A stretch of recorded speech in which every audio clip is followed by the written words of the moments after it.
সম্মানিত সুধী, আসসালামু আলাইকুম। তো আমি আজকে চলে আসছি জুলফিকার ভাইয়ের কাছে। তো জুলফিকার ভাই সম্রাট লালন শাহর যে মাজার রয়েছে, এই মাজারের কিছু অংশের দায়িত্ব নিয়ে আসেন তিনি। আর এই দায়িত্বটা তাকে কিন্তু ভালোবেসে দেওয়া হয়েছে। তো কত বছর থেকে তিনি এই দায়িত্ব পালন করছেন আমরা একটু শুনি।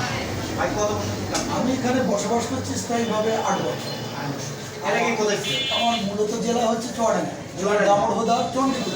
আচ্ছা আচ্ছা। আর এখানে আসার পরে যে মার্কেটে আমরা বসে আছি, এটা আনোয়ারা ফকিরানি এটি মার্কেট। এবং তিনি আমেরিকান প্রবাসী, এবং তিনার বদৌলতে এই জায়গাটুকু বসছে, এবং পাশাপাশি যে জায়গাগুলো এখানে রয়েছে তিনার এটা এই অধমের উপরে তিনি ইচ্ছাকৃতভাবে একটু দেখভালের দায়িত্ব দিয়েছে। সাহিত্যিকে ভালোবেসে, এবং তার এখানে তার ফ্যামিলির সকলেই সাহিত্যের প্রতি, তিনি নিজেও একজন মানে সাহিত্য প্রেমিক, এই দর্শনে মতাদর্শে পরিপূর্ণ বিশ্বাসী। ভিতরে তার আরও জায়গা আছে, বাগান বাড়ি মতো আছে। এগুলো এখানেও এক সাধু থাকে, সেটা সাধুদের জন্য ছোটো ছোটো রুম আকারে করা হয়েছে।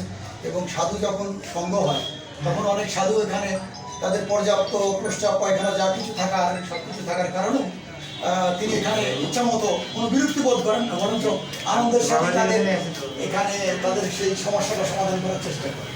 তো আমি অদম হিসাবে তিনি হয়তো যেভাবেই হোক আমাকে ভাবছেন যে এনার কাছে হয়তো এই দায়িত্ব দিলে আমার মতো আমার অবসরে তিনি এটা পালন করতে পারবেন, এই চিন্তা ভাবনার থেকে দেওয়া। এবং তার সাথে আমার দীর্ঘ প্রায় 17-18 বছরের সম্পর্ক।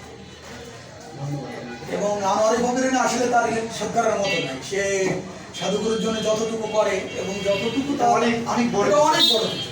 আজকে আপনারা এখানে বসছেন বলা যায় তাদেরই বদৌলতে। আমরা যখন এখানে ভাড়াটিয়া হিসাবে তাকে দায়িত্বে থাকি, আসলে তিনার এই অবদানের জন্য হয়তো সাজিয়েছে না এই জায়গায় বসাইছে না, এটা কি।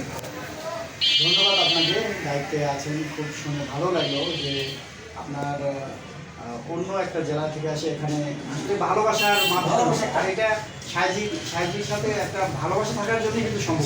যেহেতু আমি গুরুবাদে বিশ্বাসী, আমার মৌলা সদরুদ্দিন আহমেদ চিশতি তিনি লালন সাহিজিকে এক অন্য রূপে পরিচয় করাইছে, নজরুলকে একটা অন্য রকমের পরিচয় করাইছে। সেই সূত্র ধরে আমাদের অভিজ্ঞ সে সার্বক্ষণিক প্রত্যেকটা কাজে আমার সহযোগিতা, এবং আরও অনেকে আছে, যেমন ইসলামী ব্যাংকে চাকরি করে এক ভদ্রলোক, তিনিও কিন্তু আমাদের এখানে বসছেন, কিছুক্ষণ পরে হয়তো আসবেন, আব্দুর রশিদ সাহেব। সবাই আমরা মোটামুটি ধর্মের মূল দর্শনের জায়গাতে গিয়ে যেন এক হয়ে গেছে। সেখানে আর কোনো দ্বিধা নেই, কোনো দ্বন্দ্ব নেই, কাউরের চাওয়া নেই, পাওয়া নেই। মালিক যেভাবে, এক কথায় বলতে গেলে গুরুবাদীর যে ধারা, আমরা গুরু বলে যাকে জানি বা গুরু বলে যাকে মানি, এবং গুরু দর্শনটা যে মূল বিষয়, সেটার উপর বিশ্বাস করেই কিন্তু আমাদের চিন্তা চেতনা। আপনারা যদি তার প্রতিফলন দেখতে চান, আপনারা যদি আমার বাসায় যান, আমি তো এখানে আছি, যান, কোনো পরিচয় লাগবে না। আপনি কি বলেন যে আমরা কোথায় বসছিলাম, বাবাজি বাসাতে পারেন, তাহলে আমার বাড়িতে যিনি আসেন তার আচরণটা দেখলে আপনারা বুঝতে পারবেন যে না, আসলে এরকম হওয়া দরকার প্রত্যেকটা জায়গায়, বা প্রত্যেকটা ফ্যামিলিতে যদি এমন হয়, তাহলে প্রত্যেকটা জায়গায় মনে হবে এ যেন সেই সাইজিরই লীলাভূমি বা সৃষ্টিকর্তারই একটা লীলাভূমি। আমরা সবাই যেন কোনো জায়গায় মনে হচ্ছে না অপর, সব জায়গায় যেন যেন আমাদের কত চেনা কত জানা, এ যেন আমারই জায়গা, এমনই মনে হয়। আমি সেখানে মিশে বলতে বন্ধুরা, লালনকে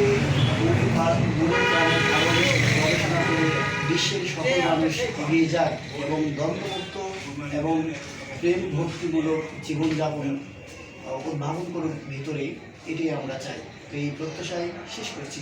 আল্লাহ হাফেজ।